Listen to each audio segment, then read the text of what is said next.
Some of you are not using rosemary water, rosemary oil the right way, and most of you don't know how to preserve it for it to last longer, and majority of you don't even know what it entails to have rosemary water and rosemary oil for massive hair growth. So in this video, I'll be breaking everything down that you need to know as regards this amazing potent ingredient, right? Potent product. So without any further ado, let's get right into the video. So first off, the recipe for your rosemary oil is basically rosemary cloves majorly, but if you don't want to use cloves, you can interchange it with flaxseed or fenugreek, right? And you're good to go. You can also add other herbs into your mixture, while for the water you can use rosemary and cloves. But the thing is, there are so many things you need to put into cognizance. So take for instance the water. Instead of boiling it directly on heat, ensure that you boil your water separately and you pour it into a bowl filled with the herbs already, filled with the measured herbs, right? Because you don't want the heat to degenerate or degrade properties from the herbs. Do you get what I'm saying? So when you want to prepare this mixture, have a bowl with your measured herbs and pour in water that has boiled to 100 degrees Celsius, and you're good to go. You cover it for 24 hours, then you strain it, put it in a spray bottle and store in your fridge. So this is one of our do's, right?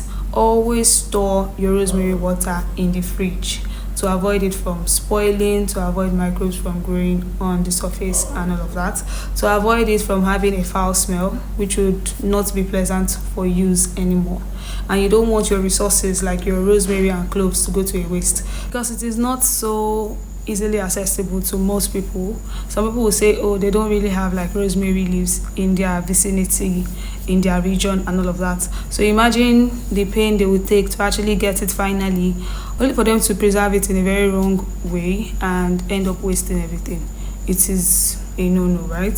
So now you know that you're supposed to preserve your water in the fridge at all times to prevent microbes, to prevent it from getting spoiled, right? So yeah, moving on. For your oil, use any form of carrier oil. People have been asking me on TikTok if they can use shea butter, and I keep saying it that shea butter will coagulate, meaning it will form solid again. Once you heat it up, once you apply heat, it will melt to liquid. That's the oil form. Once it coagulates, it will form solid back, so it will not necessarily give you the rosemary oil in quotes.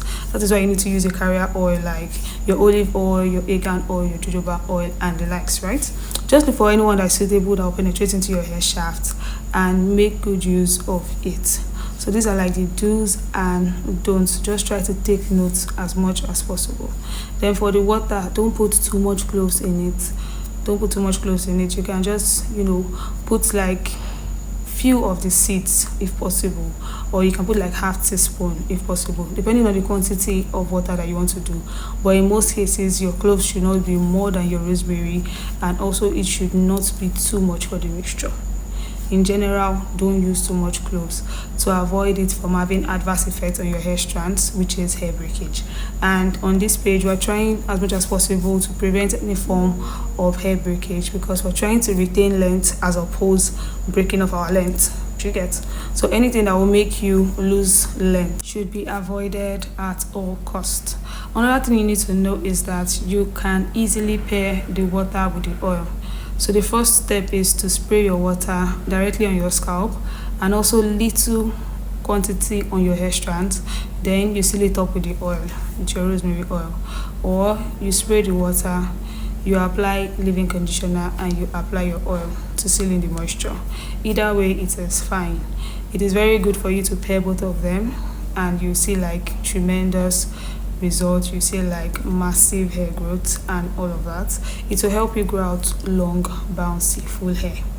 But like I said, you need to take note of all these steps and all these tricks attached to it. You can use either dried or fresh rosemary leaves depending on your region.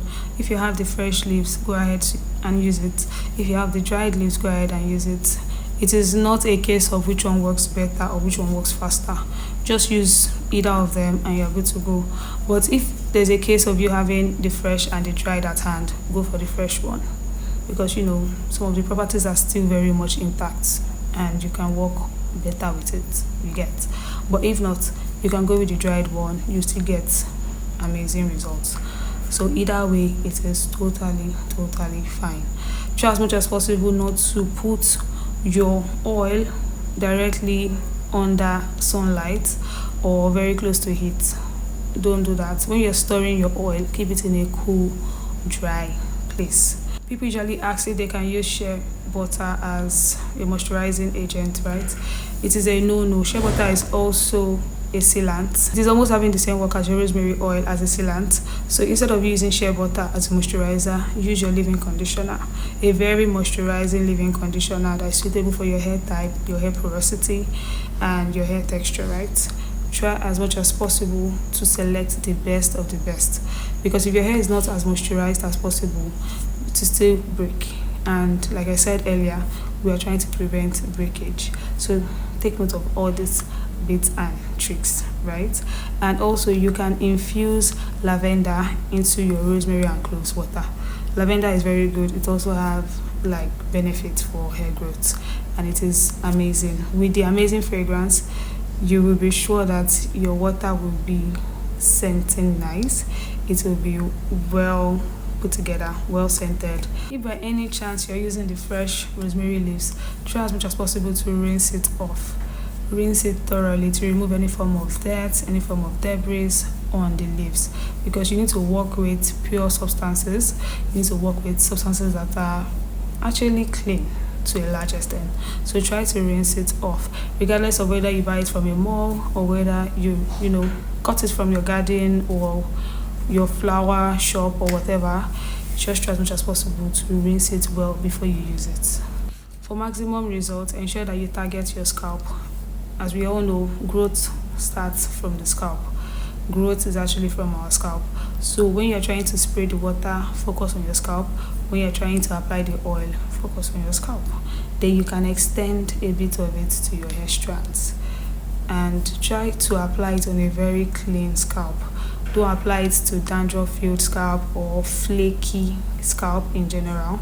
Ensure your scalp is clean and is free from dandruff, because it could actually aggravate your dandruff by causing severe itching and all of that.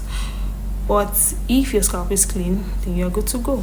So if you have a dandruff-filled scalp, ensure you treat it first with your anti-dandruff shampoo, with your anti-dandruff cream, and thereafter you can proceed to using the rosemary water and the rosemary oil, because some people usually claim that it's giving them dandruff, and I'll tell them the rosemary oil is not responsible for your dandruff. You either have it before and you did not treat it.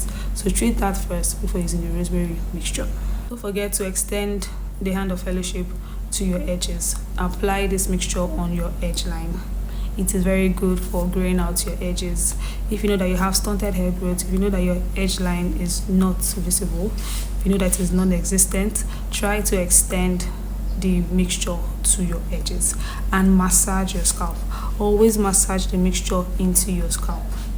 Give yourself that thorough head massage and you're well on your way to getting visible results. If by any reason you are to stop this mixture, be rest assured that it will not have any adverse effect on your hair at all. There is no adverse effect. Even if you stop using the oil, your hair will not automatically start shedding. It will still be at the normal pace, right? So don't be scared. If by any chance you are unable to do it yourself, your hair is actually safe. So that's a fear that some people have on my TikTok page, and I've answered it there, but I'm bringing it to my YouTube people, my YouTube fam. You guys are good to go. So yeah, I hope this video helps you to understand better on the do's and don'ts while using the rosemary water and the rosemary oil. And I hope to see you in my next. I remain your favorite hair coach. Don't forget to like, share, subscribe, and voila, see you in my next. Bye guys. You can bank on it, you can put 100 grand on it. Anything I said, I stamp on it. In a private plane, I lamp on it. Then they call me Bankole, cause I walk around with the bank on it. Show them Gangnam Style, put the gang on him.